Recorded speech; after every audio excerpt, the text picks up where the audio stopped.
I present to you the short box. Yo, Sunray, how do we like that? Love that. Yeah, it was all right. Everybody's like still kind of in shock I know, right? as to what just occurred. I know, right? Yeah, you're not alone. So let me go ahead and kick this off like we would normally do on any one of our episodes. Shortbox Nation, welcome to a very special episode of the Shortbox. If you're listening at home, I really wish you were here with us in this awesome theater here at Sunray. We just got done watching Avengers Endgame, and man. There were tons of times where I was watching it, and I would look over, and this is the funny thing is, I would look over at you, and you were already looking over at me, kind of like, Yo, let's cross eyes together, please. But let me take a step back just in case. I'm your host, Botter Milligan. I'm joined by Ashley Lanny-Hoy with me. Hey. Yeah, let's give a round of applause. Cesar Cordero's here with me. Greetings! And like I said in the intro, folks, we got a very special co-host today, Mr. Peter David. Whoa! Yes. Just because we've got another showing coming in pretty soon, we're going to go and kick this thing off. Team, how are you guys feeling, man? What are you guys processing right now? Ashley, how about you kick us off? There's a lot. There's so much that happened in this movie.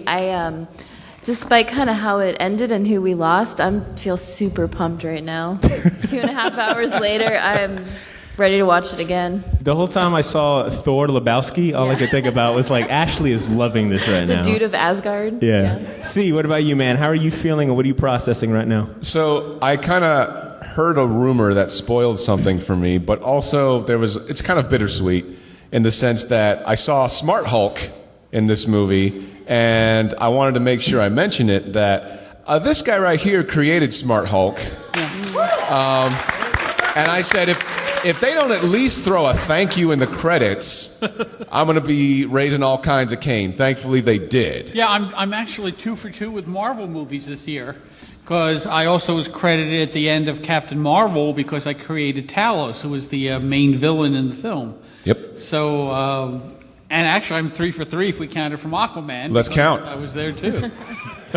Cesar's wearing a DC shirt at a Marvel movie. Yeah, let's count it. I love the special shout out to Jim Starlin, who created Thanos and created the Infinity Wars. And indeed, Jim was actually in the film. Remember the sequence where Cap is talking to the group of survivors? The psychiatrist, the bald guy, that was Jim Starlin. Oh, wow. Yeah. I didn't even know that. Yeah. So according to Josh Whedon, we spoke about this a couple episodes back when the news first came out.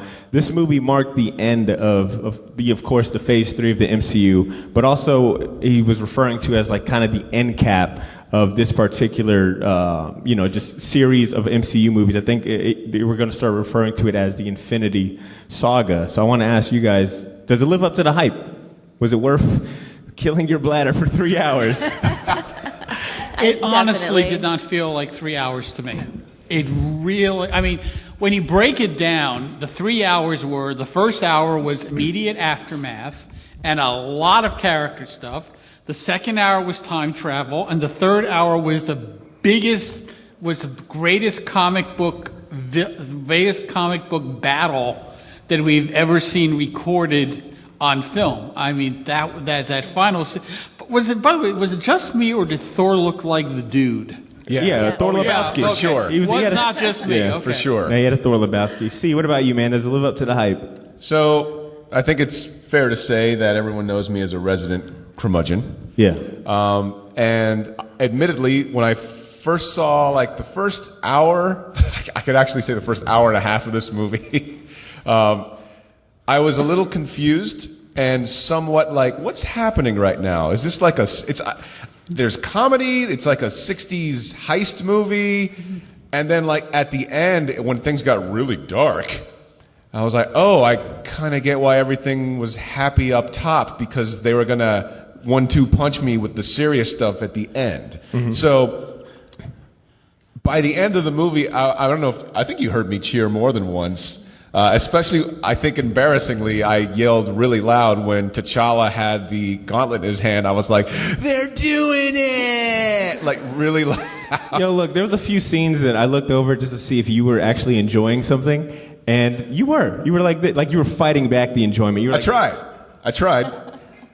I loved when Cap picked up the hammer. Oh. I mean, and Thor's going, I knew it! Yeah, so good. Ashley, what about you? Does it live up to the hype? Yeah, I'm not a fan of super, super long movies. I feel like, everybody's busy, has things to do, but I seriously wouldn't have cut a minute out of this movie. Fair. Okay. Wow. Yeah. I got to say, man, I went through a gauntlet, excuse the pun, a gauntlet of emotions. I think there was a couple scenes where I was like holding Blythe, like, it's okay, but I was the one that was telling me I was going to be okay. It's okay, Butter. It's going to be okay. So what about favorite scene or standout moment for you? Ashley, how about you take us away? I mean, the whole end of it was so fantastic. I will tell you, besides like all the emotional tears, the thing that made me tear up was seeing Valkyrie on the Pegasus. Something about that, just I kind of like teared up. I was like, oh God, this is so amazing. Yeah. Mr. David, what about you? If I had to pick one moment, it would be when Thanos headbutted Captain Marvel. And she just looked at him like, really? That it? And he's like, crap. If I had to pick an exchange of dialogue, it would be when Wanda faced off against Thanos and said, you took everything from me. And he says, I have no idea who you are. And she says, you will. It's like, do not piss off the Scarlet Witch. I mean, holy crap. Yeah. That scene where all the Marvel superheroines are lined up against Thanos. It's like, yes. But I mean, remember the days when people said, oh, you can't have strong superhero women in comic book movies? I mean, the Elektra movie sucked and the Catwoman movie sucked, so therefore you can't have things with strong women. And now you have all the Marvel women, any single one of whom could carry a movie, lined up against Thanos. It's like, whoa. Agreed. C, what about you, man? Favorite scene? Man, the scene I have been waiting over 10 years for. The scene to finally hear Cap say, Avengers Assemble. And he hit us with the silent assemble too. Like, y'all listening? I was like, both my wife and my friend Chris, who's right there in front, can attest to me going, say it, like a madman. And then when he did, I was like, ah! It was great stuff. I'm gonna go ahead and cheat and give two real quick. Oh, boo. Cap versus Cap was such a comic book moment to me. It's like I just got like flashback to like going through my dad's like old 70s Avengers, like the Roy Thomas joints where they would fight each other, like their old past selves. It's like, yo, I'm watching like a literal comic book from my childhood. Not to mention that Steve Rogers said, are you shitting me? Considering that in Age of Ultron, they did all the stuff about profanity, and now Cap's going, are you shitting me? Look, oh, perfect. When you take a look at America's ass, I think you can get a little leeway, right? Right. And then I gotta give this scene, it's shot, man, the spotlight, man. But Cap wielding Thor's hammer. Yeah. God, just right there in the ooh. So, Mr. David, you mentioned that you had went to the Marvel premiere to see this movie, correct? No. The premiere is totally different. I was at the premiere of Captain Marvel. I was at the Marvel screening of this. The Marvel premiere, I think, was on Monday night. The screening, or maybe Tuesday. The screening was on Wednesday night in New York. How did it hold up the second time? Did you find anything new? It was absolutely great. I mean, it still doesn't feel like 3 hours. It still seems to blow past me. I mean, I was in really good company when I went to see it. I mean, I saw it with my wife and daughter. Sitting in the adjacent seats were Larry Lieber. Oh, wow. Chris Claremont, and Neil Adams. So for some of you just kind of wondering, what are these names he's mentioning? These are like some all-star tier name when it comes to comic book writers and just artists. Very huge names. So I gotta ask you, Mr. David. First off, stop calling me Mr. David. All right, Peter. I'm good with Peter. That's Lord David. No. Okay. No, Peter's fine. Yo, throw some respect on his name, see? Come on. So let me ask you this. All of us here, I could say, are probably like super jazzed about seeing characters they may have grown up with, seeing only them on the panels and pages, and now for the first time on the screen, you know? What's it like for you to see some of these characters that you've actually like had a hand in creating / created from your brain to the screen? Oh, it's terrific. I mean, I did not know that they were going to be using my version of the Hulk. And when we cut to the cafe, and there's Bruce looking like my smart Hulk, right down to the fact that he was wearing glasses. I'm just sitting there going, holy crap, that's my guy. I mean, I was thrilled beyond belief. And then I started thinking, good, now they can do the Future Imperfect movie I've always wanted to see. So I would like to ask, what inspired you to take the Hulk from this classic kind of Dr. Jekyll, Mr. Hyde character to incorporating an intelligence for the Hulk in your series? Well, it came from my reading all of the Hulk's background when I first started on the book. And Bill Mantlo had written a story, although Barry Windsor Smith says he came up with the concept. I have no idea. But what it came down to is he showed that Bruce Banner had been abused by his father as a child. And I realized, in my reading that childhood abuse is one of the main factors for what was then called MPD, multiple personality disorder. And I thought to myself, now I understand why Bruce's attempts to cure himself have never succeeded, beyond the fact that if he cured himself, the character is done. It was because he always addressed the problem from the outside in instead of the inside out. That the Hulk was a personality within Bruce Banner. We had never seen an actual merged personality of one guy. And I decided very early on that eventually, which turned out to be 4 years, I would do a story in which I would have Bruce be treated the way that in real life multiple personality disorders were treated, which is that a psychiatrist uses hypnosis to merge all of the personalities together. And what we would wind up getting was a merged Bruce Banner for the first time in his entire life, because we had already seen him ever since we first saw Bruce Banner. He was already a fractured individual. And I thought that he would still be gamma irradiated, but what we would do is have him still have Bruce Banner's face, even as he was the Hulk. And that was where the fundamental concept of the merged Hulk came from. I mean, it was later retconned and redubbed the Professor Hulk, which was never something that I was particularly thrilled about, but I still always call him the merged Hulk. But that was the guy that I wrote about after the first 4 years. And I was just pleased as anything when he showed up on the frickin' screen. Like, holy crap, it's my guy. Taking selfies with teenagers, too. Yeah. So just out of respect of time and the next showing, we'll just wrap up with this last question. And Ashley, you can go to take us first.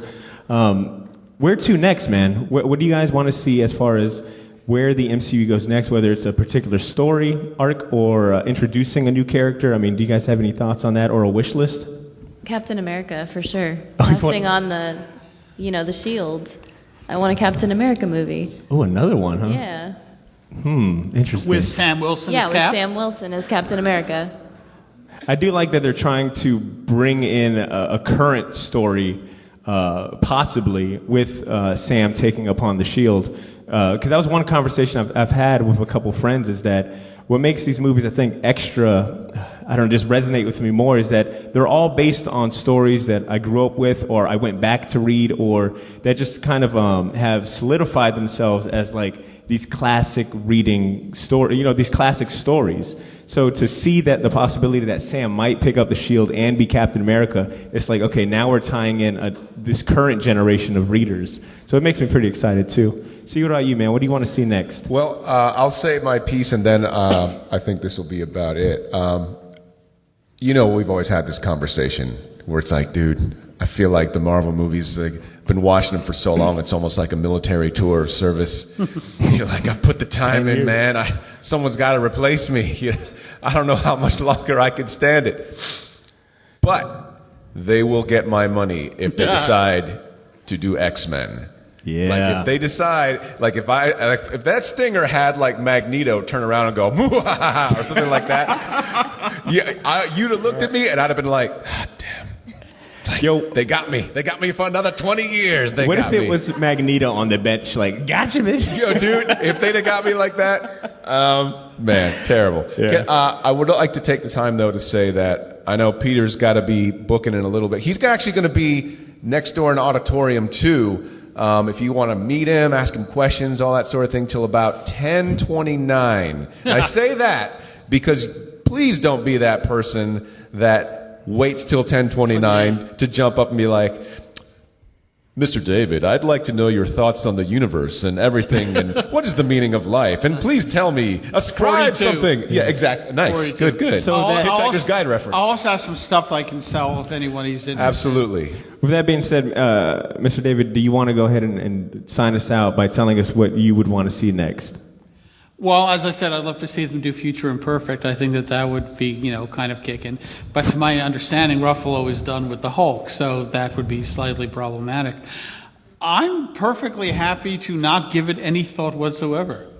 They obviously know what they're doing. Kevin Feige has a very solid grasp of the Marvel Universe, and I'm perfectly content to kick back and see what they come up with. Although I have to admit, I love the notion of Guardians of the Galaxy Volume 3 with Thor as part of the group. The Asgardians of the Galaxy? The Asgardians of the Galaxy. That would actually be a good name for it. I mean, of course, on the other hand, in a couple of months, Men in Black International is coming out starring Thor and Valkyrie. So, that's fully entertaining. Well said. So, folks, that is unfortunately the end of our time. Like I said, we got another movie showing coming, and Mr. David will be in the second theater. He's got some stuff to sell, as well as he'll be taking questions. I do want to thank you guys so much again for sticking around for this live podcast show. Yeah. This is your first time experiencing a short box show. Like I said, we do a weekly show. Sometimes we also do cool events like this. You can find us anywhere that you can find podcasts, or search the Short Box Podcast, and we're all over social media as well. I want to thank you guys once again. You guys have a great night. Thank you. Take care, family. Be safe. Be safe.